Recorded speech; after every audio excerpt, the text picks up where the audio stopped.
What kind of manager throws out a kid's lunch just to prove a point?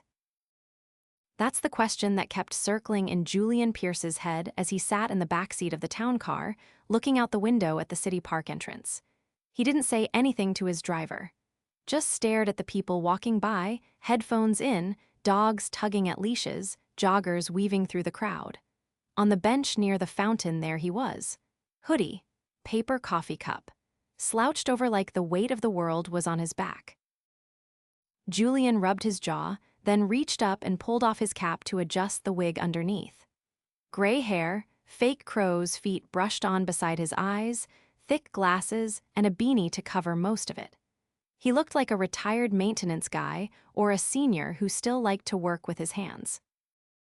That was the whole point. Across the street sat one of his 16 garden centers. It had been his father's Empire family run for almost 40 years before it got too big for one man to handle. When his dad passed, Julian inherited it all. He was 28 at the time, and for a while he tried to stay involved. Visited locations, met with teams, but growth happened fast. Now he was 41, and most of the managers running his stores had never met him in person. The only photo they'd seen was fra. Julian leaned on his cane, another part of the disguise, and stepped out of the car. He walked slowly, limping slightly, as he made his way toward the park bench. It wasn't the lunch incident that brought him here. That had happened at a different location 2 weeks ago. What caught his attention was a string of customer complaints about this specific store's attitude, rude service, slow assistance, and the worst one, a disabled veteran being told to just YouTube it when he asked for help on how to care for a bonsai tree. No names had been attached. No one ever mentioned the gardeners. It was always the staff or the girl at the register, which meant someone wasn't doing their job right and someone else might be trying to hold it all together. Julian took his seat on the bench, breathing out like every movement hurt. It didn't, but he had to look the part. His eyes flicked over to the side entrance of the garden center. A tall woman in a red flannel shirt and jeans was dragging a wheelbarrow full of mulch bags toward the side gate. She looked early 20s, maybe younger, long dark braids, and she was muttering something under her breath as she worked. The gate was stuck. She yanked, tried again, then kicked it. "Stupid rusted thing," she mumbled. Julian stood slowly and moved toward the gate. "You want me to give it a try?" She looked up startled. "Oh no, it's okay. I got it." "You sure? Used to wrestle worse than this when I worked grounds at the high school." She eyed him for a second, then sighed. "If you can get it to open, I'll owe you a coffee." Julian chuckled, stepped in, and gave the gate a firm lift and push. It groaned, then snapped open. The woman blinked. "What the hell?" "Old hinges, probably bowed from the heat. You gotta lift and push at the same time." She shook her head, laughing a little. "You just showed me up in 2 seconds."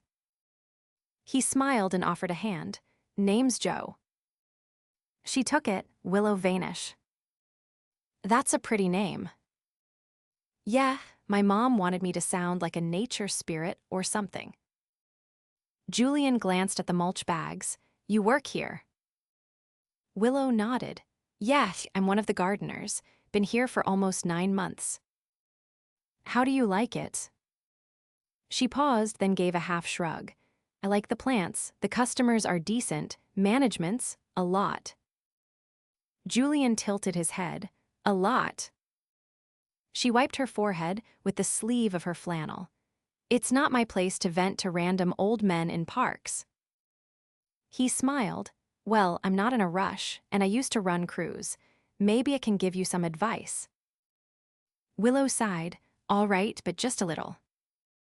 As she led him toward the side lot, she started talking about how the store manager, Brett, spent more time in the office than on the floor. How he'd tell staff to clock out early if sales were slow just to hit payroll targets.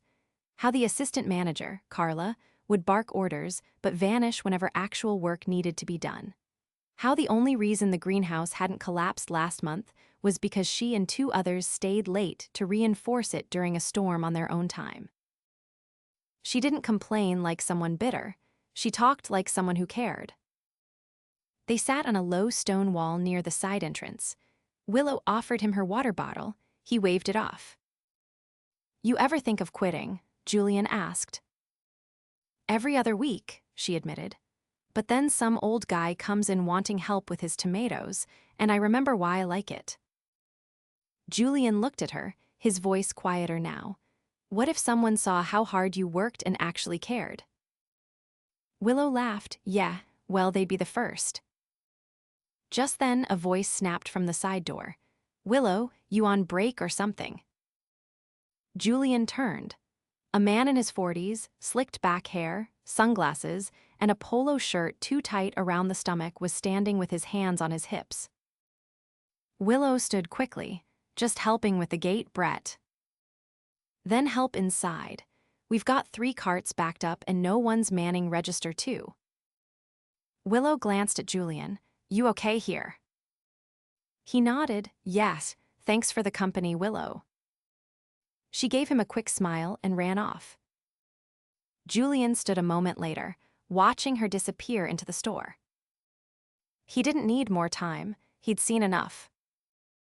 That night, Julian checked into a small motel 3 blocks away. The next morning, he put on a uniform green shirt with the store logo, name tag that read Joe, and walked into the store as the newest trainee sent from corporate for cross-location support. No one questioned it. They were short-staffed. 2 people had quit last week, one was out sick, and the new hire hadn't shown up. Everyone was too busy to care who Joe was. Brett barely looked up from his clipboard. Carla grunted something that sounded like "You'll shadow Willow," then walked away. Julian found her in the back lot, transplanting lavender into clay pots. "Hey," he said, "looks like I'm your problem now." Willow looked at him surprised, then smiled. "Well, hello again, Joe." They spent the whole day side by side. She was patient, explained things clearly. When a customer asked for help choosing plants for a shaded balcony, she took her time with them, even when Carla muttered about them, babying customers too much. Julian stayed quiet, watching, learning. By the end of the week, he knew exactly who was dragging the place down and who was holding it up with their bare hands.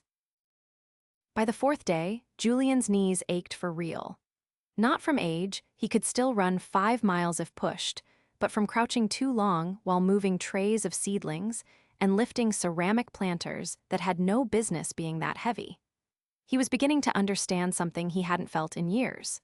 The kind of exhaustion that doesn't announce itself until you're already halfway through your shift and realize you haven't sat down since sunup. Willow hadn't complained once. She showed up before he did every morning, keys already in hand, unlocking side gates, checking the irrigation timers, kicking on the lights in the greenhouse. She moved fast, but never in a hurry. Customers followed her around like she was their personal guide, and she never lost patience, not even when someone called her kid and asked if there was a real expert they could talk to. Julian followed her lead, kept his head down, and quietly asked questions that sounded like a rookie learning the ropes. How to recognize soil fungus, what to do when root rot set in, how long to soak bare root roses before planting. She answered everyone with the same calm clarity, never once acting like she had anything better to do even when she clearly did. On Thursday afternoon, just after the lunch rush, Carla marched into the break room holding a clipboard and a half-eaten protein bar. Julian was wiping down the table. Willow was emptying the mop bucket. "New schedule's up," Carla announced, smacking the page against the corkboard. "Changes are final. Don't come crying to me if you don't like it." Willow stood up, drying her hands on a rag. "I thought we had set days." "Yeah, he will," Carla said while chewing. "Head office wants more coverage on weekends. So I shuffled things around." Willow scanned the chart. "I'm on 7 days straight." Carla didn't look up. "Everyone's pulling weight, you're not special." Julian leaned slightly toward the board. His name, Joe, was scribbled in at the bottom. 5 shifts, all back to back. No real time to breathe between closing one night and opening the next. Willow folded the rag neatly. I've got school on Tuesdays and Thursdays. Not my problem, Carla replied. If it's not in writing, I don't have to honor it. That's how it works. Julian turned to her. Shouldn't we be making sure people aren't burning out? Carla tossed the protein bar wrapper into the trash. What burns people out is laziness. You want hours, this is how you get them. Willow didn't argue. She just nodded once and walked out, her shoulders stiff. Julian followed a minute later, catching up with her by the potting shed. She always like that. Willow didn't slow down. Depends. Some days she's too busy to notice we exist. Other days she wants to remind us who signs our hours. She said corporate wanted more weekend coverage. Willow grabbed a stack of plastic flats from under the bench. That's her go-to. Blame corporate. I doubt anyone from head office even knows our names. Julian kept his tone even. You ever consider saying something about the schedule or the way she talks to people? Willow paused, then slid the flats onto a cart. You don't really get how this works yet, do you? Try me.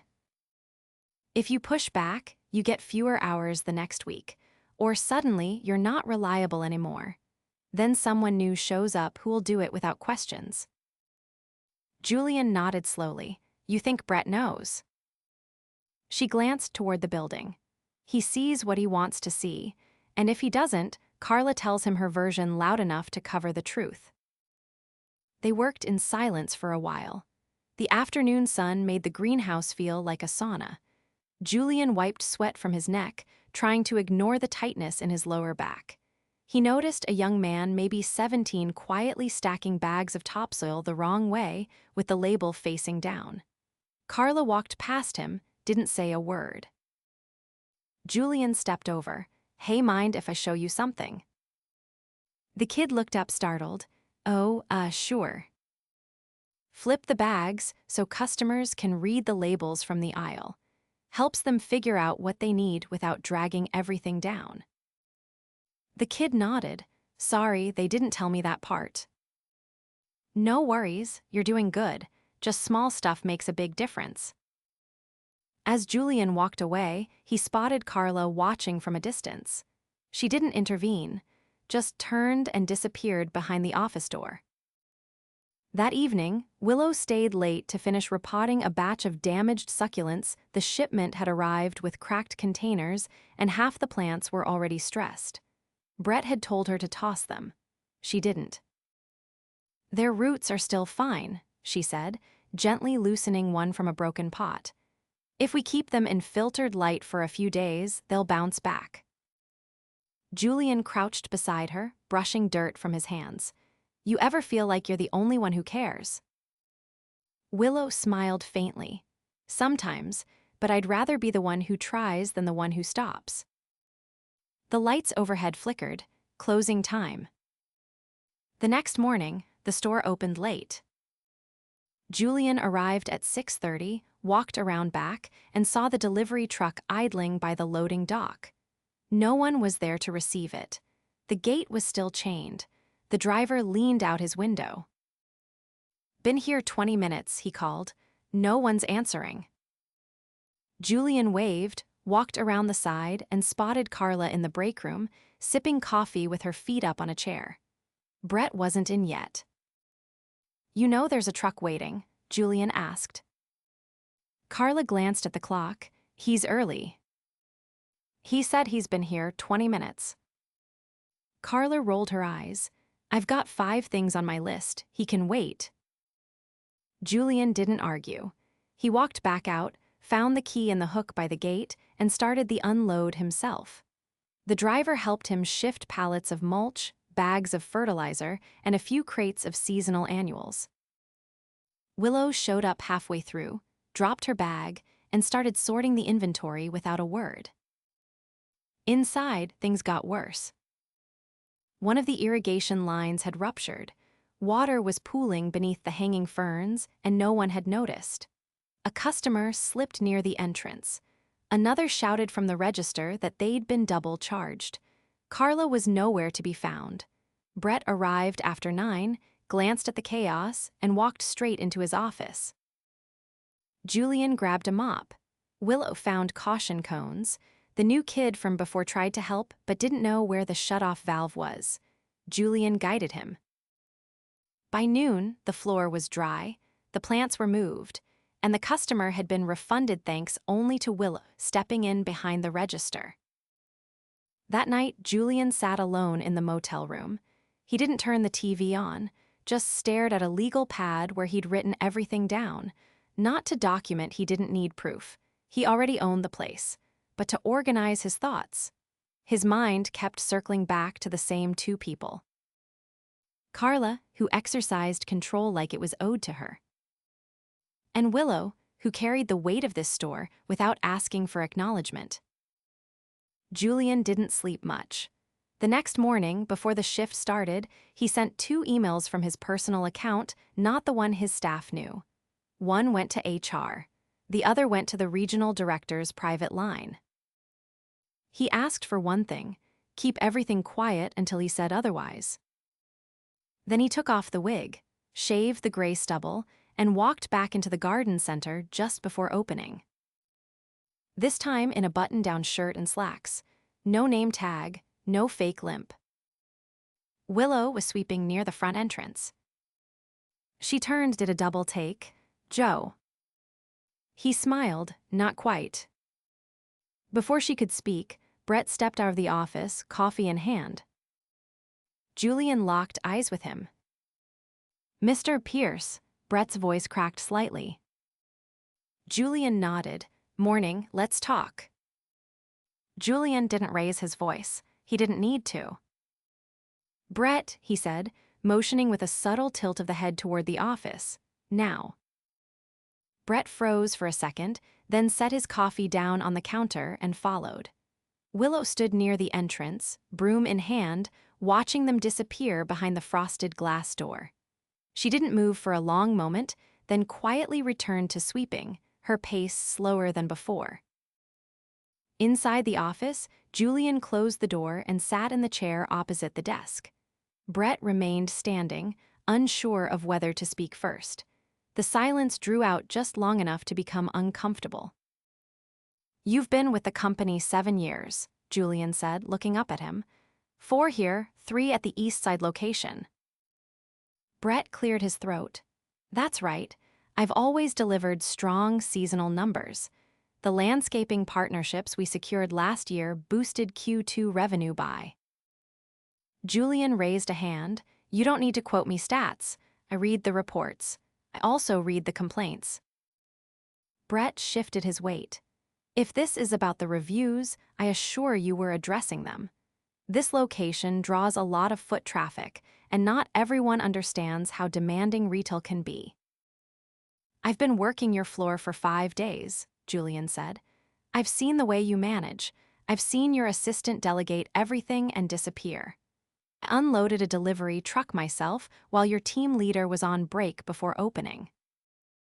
Brett's eyes flicked to the window, then back. "You went undercover." "I wanted to see what my business looks like from the ground. What I saw was a store being held together by 3 overworked employees and a garden lead who hasn't had a full day off in over 2 weeks." Brett raised his hands slightly. "I'll admit we're short-staffed right now, but we've been trying to hire. We've had interviews scheduled." 2 people quit last week," Julian cut in. "One because of inconsistent scheduling, the other because she was called incompetent in front of a customer by your assistant manager.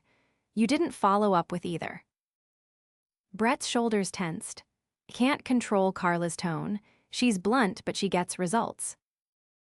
Julian leaned forward, his voice low. "She gets compliance, not performance. There's a difference." For a moment, Brett said nothing. Then he dropped into the chair behind his desk, exhaling through his nose. "You have to understand," he said, quieter now. "I'm under pressure to hit margins. Payroll's tight. Labor budgets have been cut across the region. I've been doing what I can to keep this place afloat." Julian nodded once. So have your employees. The difference is they've been doing it without authority, pay, or support. Brett opened his mouth, then hesitated. I'm not here to fire you, Julian said. Not yet, but I'm making immediate changes. And if they don't stick, we'll revisit that conversation. Brett nodded slowly, his posture more subdued now. Julian stood. You're going to step back from scheduling. Effective immediately, Willow takes over shift planning. You'll approve it, but she builds it. Brett blinked. She's not management. She's the only reason this store hasn't fallen apart. She's earned the responsibility. You'll also begin shadowing on the floor 2 full shifts a week. No office time unless there's a customer matter or inventory audit. Brett gave a slow nod. Understood. Julian opened the door and paused. Bring Carla to the back greenhouse in 10 minutes. I'll speak with her there. Then he stepped out, walking past the register where the morning shift was just starting. The new cashier glanced up, clearly rattled by the unusual presence. Julian gave her a small nod and kept moving. He found Willow near the perennials, adjusting a row of plant tags. She looked up cautiously as he approached. You free? Julian asked. I can be. Walk with me. They moved together toward the nursery path, where the early sunlight filtered through the shade cloth above, casting a soft green hue on everything below. Customers hadn't arrived yet. The morning was still quiet. I owe you an explanation, Julian said. Willow didn't answer right away. She looked ahead, taking in the rows of hanging begonias swaying gently in the breeze. I figured you weren't just some guy from corporate, she said, but I didn't expect you. Most people don't, Julian replied. I started in landscaping when I was 20. My dad built this company with 1 truck and a rented greenhouse. I took over when he passed, but somewhere along the way, I stopped seeing what it looked like from down here. Willow turned to face him. You're not just visiting, are you? No, Julian said. This store's been neglected, and I take responsibility for that, but it ends now. Willow crossed her arms loosely. So what happens next? You're taking over the schedule. She blinked. I'm not a manager. You're a leader, Julian said. That matters more. I've seen how you run the floor, how you train the new hires, how you calm customers down without making them feel small. You see what needs doing before it becomes a problem. Willow looked away. That's a lot to put on someone who still makes hourly. Julian nodded. Which is why your pay is going up. Effective today, you'll be classified as floor lead with a raise to match. If things go well over the next few weeks, we'll talk about a path to assistant manager or higher. She didn't respond right away. When she finally spoke, her voice was careful. I don't want to be pulled into office politics. I just want to make this place work. That's exactly why I'm giving you the authority, Julian said. Because you're not chasing power, you're chasing impact. She gave a slow nod, still processing. Julian stopped walking. There's one more thing. What's that? I'm about to have a conversation with Carla that might not end with her keeping her job. If that happens, I'll need you to step in and stabilize things. Help train whoever fills her place. Keep the team from splintering. Willow exhaled. Can I say no? You can. She studied him a moment longer, then looked toward the greenhouse where Brett had just entered, motioning over his shoulder for someone else to follow. I'll do it, she said, but only if I get to make the schedule based on what people actually need, not just the numbers. You have my word. Julian headed toward the greenhouse, his expression unreadable. Carla was already inside, arms folded, watching him like she was expecting a lecture and already bored by it. He closed the door behind him. You've been working here just over a year, Julian said, but you've already managed to create a culture of fear that took root in less than 6 months. Carla's eyebrows lifted. Excuse me. I've seen you belittle staff, disappear during peak hours, and enforce rules selectively depending on who you're talking to. I enforce standards, she said. This store was chaos when I arrived. Brought discipline. You brought intimidation, Julian replied. There's a difference. Carla's jaw tightened. If you think favoritism is a better strategy, you're wrong. That girl out there, she's good with plants, fine. But she bends rules, lets customers take up extra time, and tries to fix things that should be handled by management. Julian raised his voice just enough to cut through. She's been handling what you ignored. If I had 10 more like her, I wouldn't need to be here. Carla's eyes narrowed. So what you're firing me because didn't coddle your undercover stunt double? You're being dismissed because you abused authority, mismanaged your responsibilities, and failed to adapt to the values this company is built on. You're not being made a scapegoat. You're being held accountable. Carla shook her head. You'll regret this. Julian didn't respond. He opened the door and gestured toward the exit. She walked out without a word. Outside, Willow was helping a customer load a few potted herbs into the back of a hatchback. Julian watched for a moment before heading toward the office. There were still structural issues to fix, still hiring gaps to fill, but for the first time in a long time, the foundation felt sturdy again. And for Julian, that meant it was finally time to start building forward. By Monday, the shift board had changed. Willow's handwriting appeared where Carla's used to be clean, small, exact. She didn't overhaul everything. That would have caused more chaos. But the first thing she did was block Sundays for Mia, the cashier who never had childcare past noon on weekends. Then she split the early shifts between herself, Julian, who insisted on continuing to work the floor a few days a week without fanfare, and Marcus, the quiet kid who'd been stacking soil bags wrong on his first day. He'd turned out. Brett didn't argue.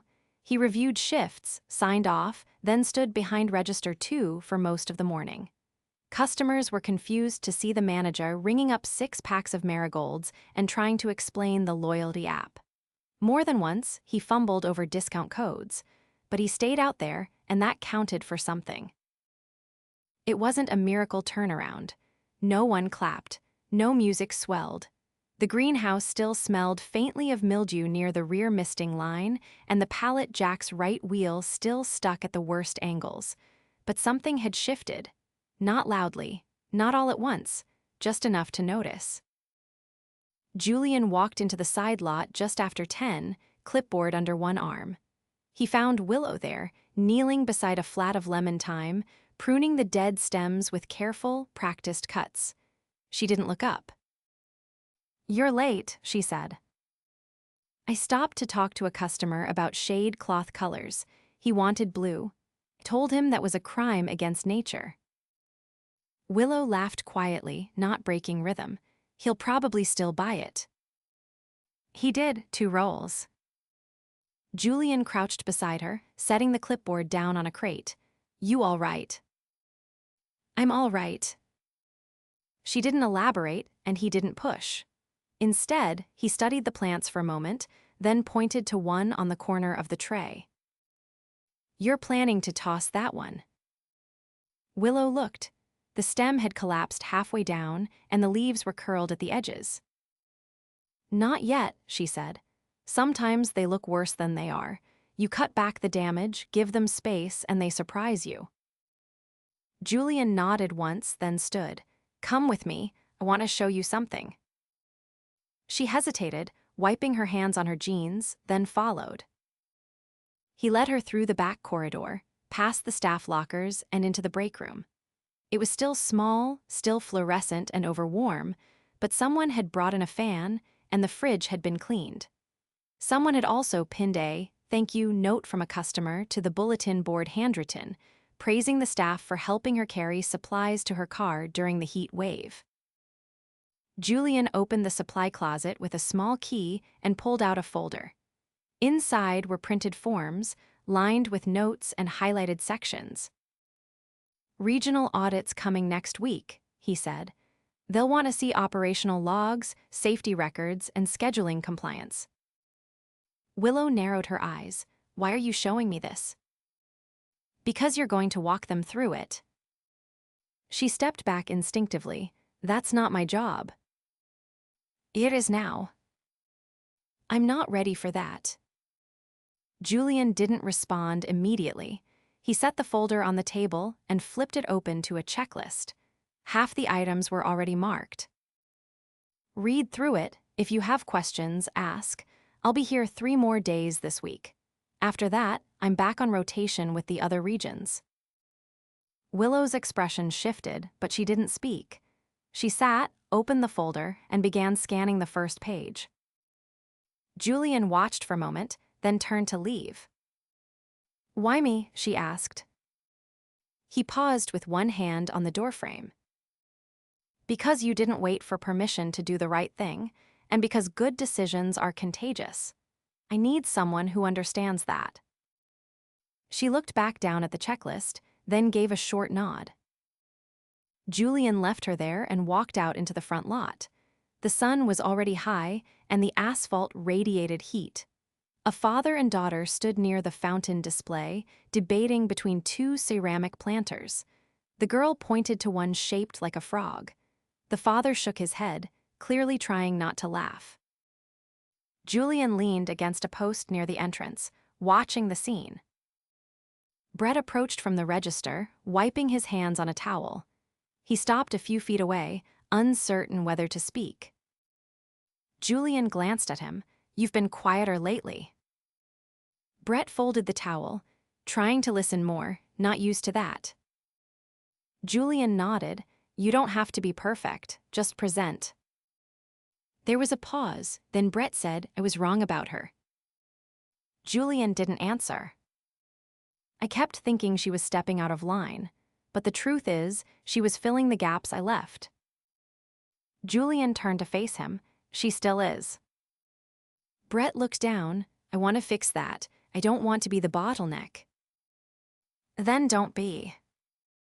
Brett nodded once, then walked back inside. Later that afternoon, during lull hours, Willow found Julian by the back compost bins, checking moisture levels. She had the folder in hand. "I want to do it right," she said. "You will." "But I'm not going to pretend the system's perfect. If I see something that needs changing, I'll say it." "Good."